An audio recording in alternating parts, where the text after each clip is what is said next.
Sheikh Syed Mughal Pathan committee Neemuch द्वारा रविवार को टाउन हॉल में एक दिवसीय प्रतिभा सम्मान समारोह एवं मोटिवेशनल सेमिनार का आयोजन किया गया। कार्यक्रम का उद्देश्य समाज के प्रतिभावान विद्यार्थियों को सम्मानित कर शिक्षा, स्वरोजगार और सामाजिक उत्थान के प्रति जागरूकता बढ़ाना रहा। मुख्य अतिथि RNT कॉलेज कपासन के डायरेक्टर डॉक्टर वसीम खान ने युवाओं को नौकरी खोजने के बजाय रोजगार देने वाला बनने का संदेश दिया और स्टार्टअप शुरू करने का आह्वान किया। उन्होंने कहा कि भारत संभावनाओं का देश है और आत्मनिर्भरता ही विकास की कुंजी है। कार्यक्रम में अशरफ शेख, असलम पठान, जावेद शेख व शोएब खान ने भी अपने विचार रखे। समारोह में शिक्षा, खेल सहित विभिन्न क्षेत्रों की 71 प्रतिभाओं को शील्ड व प्रशस्ति पत्र देकर सम्मानित किया गया। कमेटी अध्यक्ष जाहिद खान ने बताया कि संगठन शिक्षा, स्वास्थ्य और रोजगार के क्षेत्र में लगातार कार्य कर रहा है। कार्यक्रम का संचालन अजहर खान ने किया। आयोजन बड़ी संख्या में समाजजन उपस्थित रहे। भारत का ब्लॉक बापजी ASC ब्लॉक, मजबूती ऐसी स्टील जैसी, ना रेती ना सीमेंट ना तराई की है झंझट। भारत का नंबर 1 ब्लॉक ISI व ISO मार्क से प्रमाणित भी है। MP राजस्थान का सबसे अत्याधुनिक प्लांट। अगर आप भी चाहते हैं बापजी ASC ब्लॉक मंगवाना तो आज ही संपर्क करें। Jhanjharwada industrial area, Neemuch, Madhya Pradesh. Contact number screen पर मेंशन है, जल्दी संपर्क करें। शेख सैयद मुगल पठान कम्युनिटी द्वारा आज यहाँ पर मोटिवेशनल सेमिनार और प्रतिभा सम्मान समारोह का आयोजन किया गया है। आप बतौर मुख्य अतिथि आए हैं, क्या कुछ कहना चाहेंगे इसमें? मैं सबसे पहले तो जो कमेटी है उसको बहुत बहुत मुबारकबाद देता हूँ कि अब शिक्षा के प्रति हमारी कौम में एक नई बेदारी आ रही है।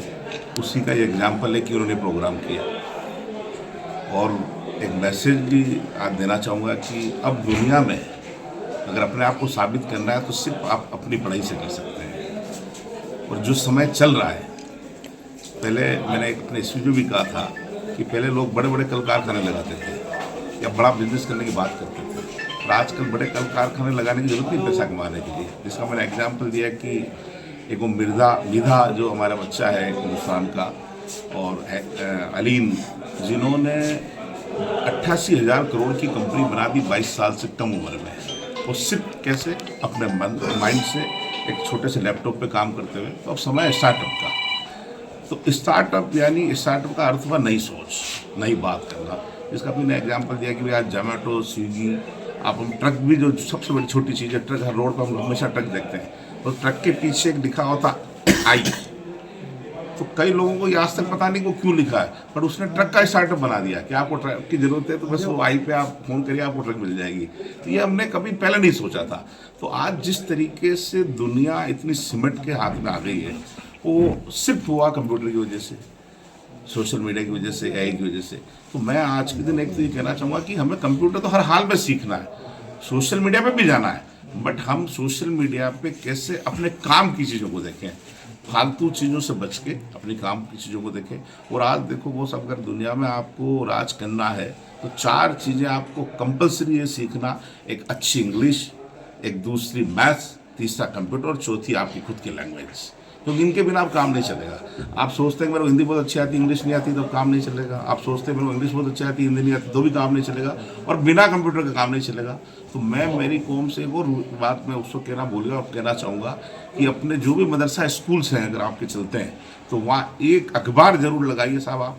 आप नहीं लगा सकते तो मेरे से कहिए, उसके पूरे साल का अखबार का पैसा मैं दूंगा, और उन बच्चों को एक अखबार जरूर दीजिए और एक वहाँ कंप्यूटर जरूर लगाइए, क्योंकि अब समय उसी का है। आपने अपने उद्बोधन में PM मोदी का भी जिक्र किया है, PM मोदी का भी जिक्र किया, क्या कुछ कहना चाहिए? सर देखो, हमारे माननीय प्रधानमंत्री जी भी एक सपना देख रहे हैं। आप अगर देखते हैं तो कहते हैं कि 2047 तक विकसित भारत बने। तो ये सपना देखा, बट एक बात उसमें मैं अपने हर स्पीच में कहता हूँ कि विकसित भारत बनने के लिए क्या होगा। विकसितता किसको कहते हैं? विकसितता का पहला अर्थ है कि इस दुनिया, हिंदुस्तान में रहने वाला हर व्यक्ति, चाहे वो किसी भी वर्ग समाज का हो, वो एक इकोनॉमिक लेवल से ऊपर आए, तब विकसित भारत बनेगा। कहने से बनेगा नहीं। तब वो एक इकोनॉमिक लेवल से ऊपर कब आएगा? जब वो अपनी सोच को बड़ी करेगा। तो वो सच कहते हैं, उन्होंने स्किल इंडिया दिया, उन्होंने मेक इन इंडिया दिया, वो सब इसीलिए दिए कि ये सच्चाई है कि अब देश के अंदर सारी नौकरियां सरकार नहीं दे सकती। तो वो ये चाहते हैं कि एंटरप्रेन्योरशिप की हो, हमारा युवा नौकरी देने वाला बने। और जिस दिन हमारे युवाओं में मन आ गया, हमारी कौम में, हमारे समाज में मन आ गया कि हमें नौकरी मांगनी नहीं, नौकरी देनी है, उस दिन इस देश को विकसित भारत बनने से कोई नहीं रोक सकता। और मैं चाहता हूँ कि मेरी कौम का भी उसमें रोल हो कि विकसित भारत जो बना उसमें हमारी कौम के लोगों का भी रोल रहा। Thank you. हमारा एक बड़े प्रोग्राम का आयोजन किया गया है, क्या कुछ कहना चाहेंगे?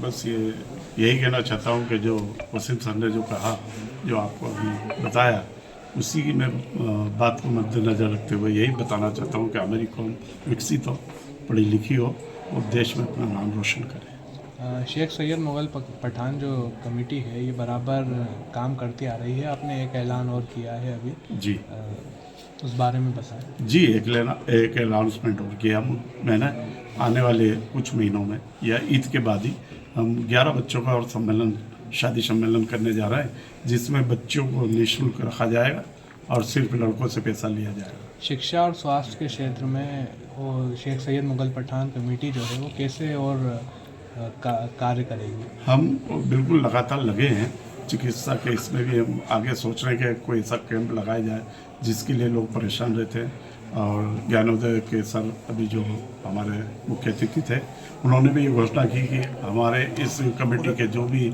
हमसे जो बन सके, जो भी हेल्प हो सके, आधी रात को आइए, हम आपके साथ हैं। ठीक।